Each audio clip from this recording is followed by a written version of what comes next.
They had commanded armies across 2 continents. They had signed orders that sent millions to war and millions more to death. But when the guns finally fell silent in May 1945, these men who had wielded absolute military power found themselves stripped of their uniforms, sitting in a courtroom, facing charges the world had never prosecuted before. The Nazi generals who survived the war would face something unprecedented in military history. Not defeat on the battlefield, but judgment before an international tribunal that would execute them not for losing, but for how they chose to win. The reason they were hanged was darker and more complex than simple military failure. These men were executed because the Allied powers had decided that following orders was no longer an acceptable defense for crimes that violated the fundamental laws of civilization itself. Before we go deeper into how this decision changed the war forever, make sure to subscribe for more history that actually happened. The path to the gallows began long before the courtroom in Nuremberg.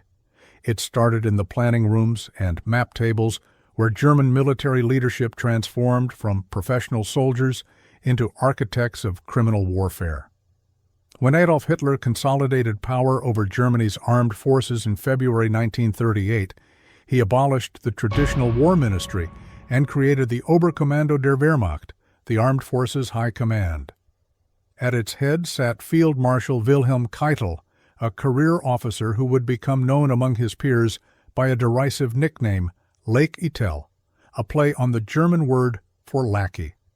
Keitel had distinguished himself not through tactical brilliance, but through absolute loyalty to Hitler. Where other generals questioned, Keitel nodded. Where commanders hesitated, Keitel signed. This willingness to execute Hitler's will without moral scrutiny would prove fatal. In June 1941, as German forces prepared to invade the Soviet Union, Keitel signed the Commissar Order. This directive commanded German troops to immediately execute Soviet political commissars upon capture, without trial or documentation. It explicitly violated the Geneva Conventions that Germany had signed. It transformed Wehrmacht soldiers from combatants into executioners. Keitel knew this. He signed anyway. 1 month earlier, he had issued another order that stripped Soviet civilians of basic legal protections, effectively authorizing collective punishment and summary execution in occupied territories. These were not battlefield commands issued in the heat of combat. They were deliberate policies, typed on official letterhead, stamped with military seals, distributed through proper channels. In December 1941, Keitel signed the Nacht- und Nebel Decree, Night and Fog.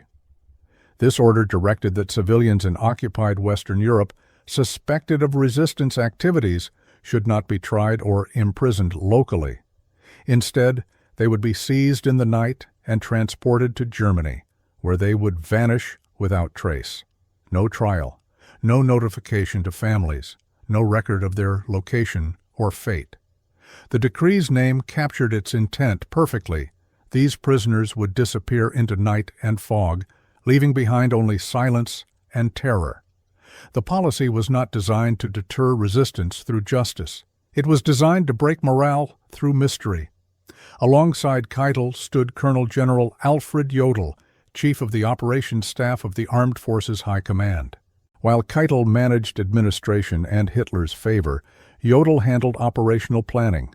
He translated strategic intent into tactical reality. When the Führer demanded aggressive war, Jodl drafted the invasion plans. When Hitler ordered illegal actions, Jodl provided the military framework. On October 18, 1942, Jodl signed off on the Commando Order, which directed German forces to execute captured Allied commandos on sight, even if they attempted to surrender in uniform. This was murder dressed in military language. Jodl knew it violated every principle of armed conflict. He implemented it anyway. These orders were not aberrations. They were policy. They flowed from the highest levels of German military command through the chain of authority to units in the field. Wehrmacht soldiers did not wake up one morning and decide to shoot prisoners or burn villages. They received written directives signed by generals instructing them to do exactly that. The criminal nature of German warfare was not an accident of combat stress or individual brutality. It was institutional. It was planned. It was commanded. When Germany surrendered on May 8, 1945, the Allied powers faced an unprecedented legal question. What do you do with the leadership of a state that had waged war through systematic criminality? Traditional military justice handled soldiers who committed crimes during war. But what about generals who ordered criminal wars? What about officials who transformed entire state apparatus into machines of murder? There was no existing framework. International law had never successfully prosecuted aggressive warfare or crimes against civilian populations on this scale.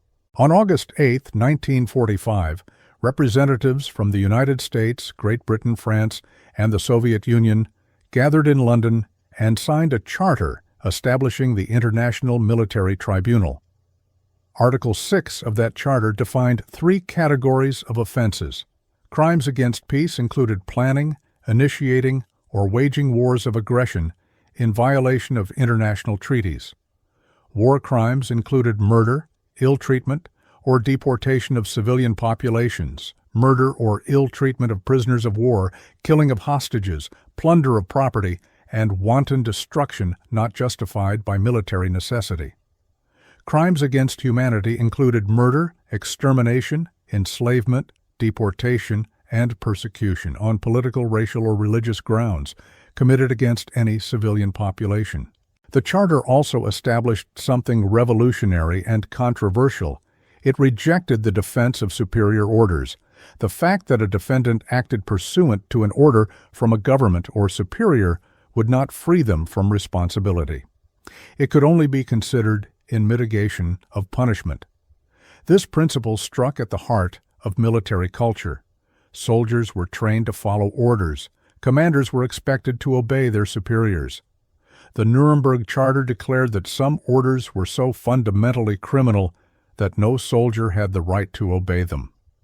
Critics argued this was victor's justice, that the Allies were inventing laws after the fact to punish their defeated enemies.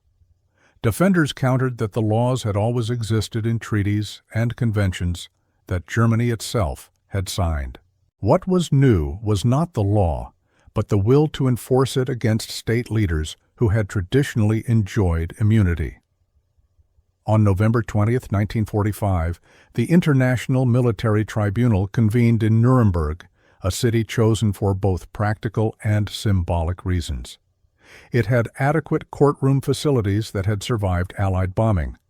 More importantly, it had been the ceremonial heart of Nazi pageantry, site of the massive party rallies that showcased Hitler's regime at its most triumphant.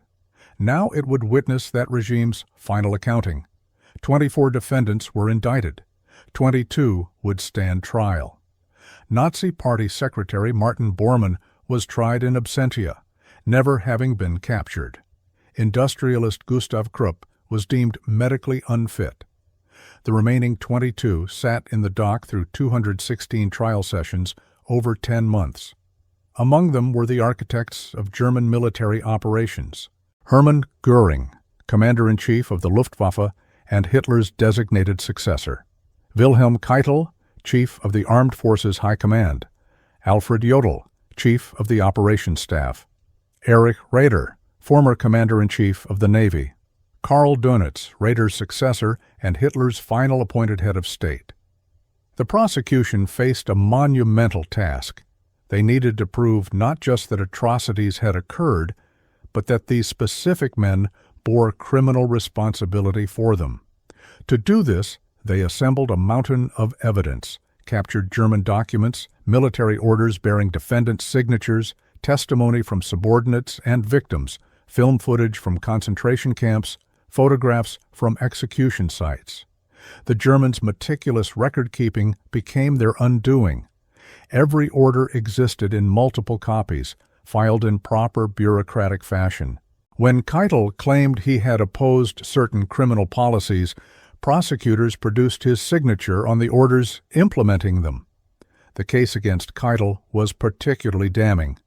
The prosecution demonstrated he had signed virtually every major criminal directive issued by the Armed Forces High Command, the Commissar Order, the Nacht- und Nebel Decree, orders authorizing forced labor, directives permitting collective reprisals against civilian populations. His defense rested primarily on two arguments: that he was a soldier following Hitler's orders, and that he had privately disagreed with some policies even while implementing them. Neither argument gained traction.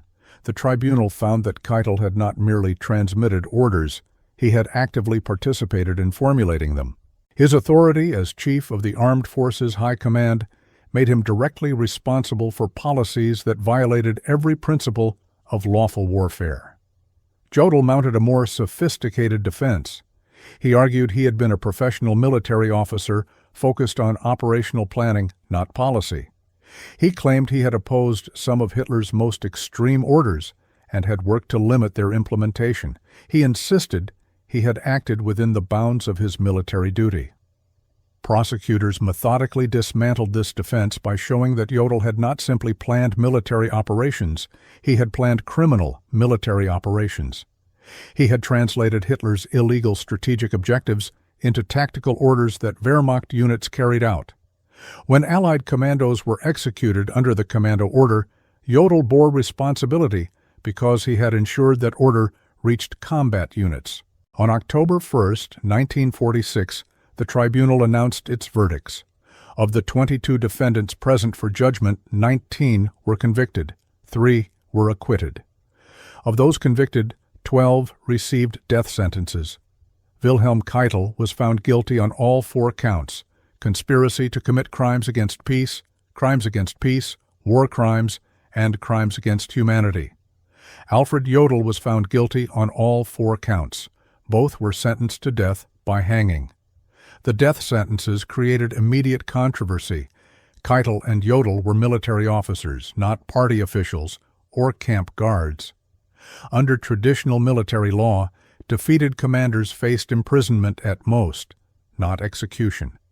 But the tribunal had concluded that their crimes transcended ordinary military conduct.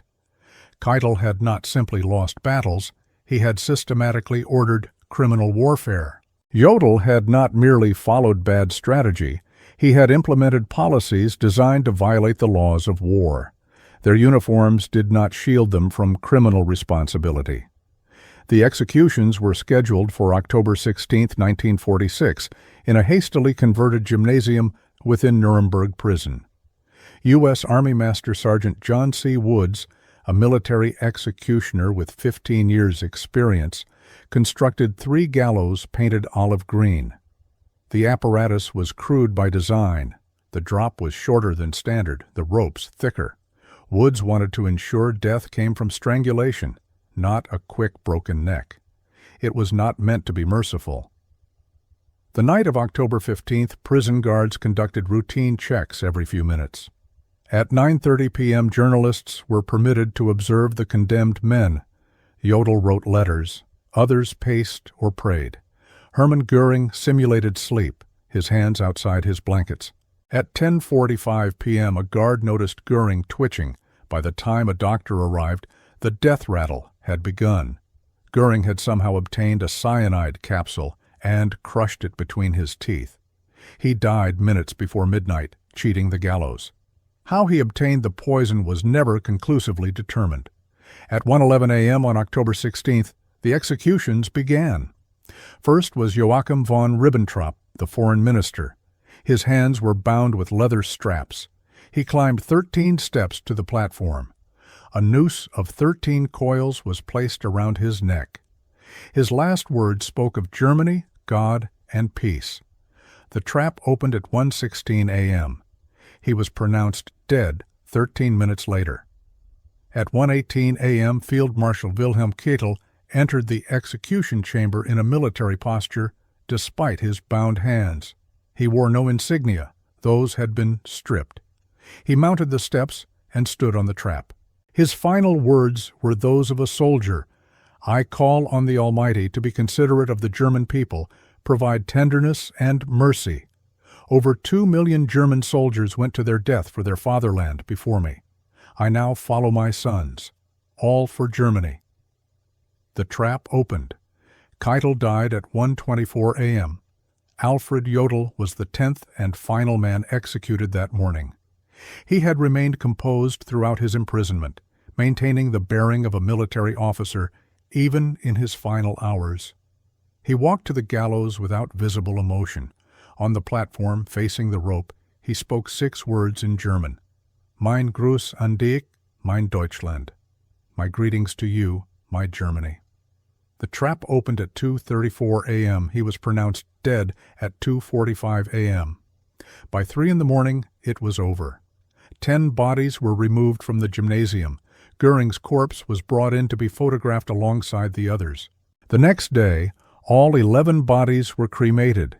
Their ashes were scattered in a small river tributary, location unrecorded, to prevent any grave from becoming a memorial site. The executions of Keitel and Jodl sent shockwaves through global military establishments. Professional officers worldwide understood the implications. For centuries, military command had operated under an unwritten rule. Defeated generals became prisoners, not criminals. They might be humiliated, but they were not hanged. Nuremberg shattered that assumption. The tribunal had established that military rank provided no immunity from prosecution for criminal orders. A general's oath of obedience to his state did not override his obligation to refuse illegal commands. This created profound legal and moral questions that military forces still grapple with today. What constitutes an illegal order? At what point does a soldier's duty to obey become a crime? The Nuremberg Principles offered clear answers for extreme cases: orders to commit genocide, to torture prisoners, to target civilians deliberately. But warfare rarely presents such clear moral lines.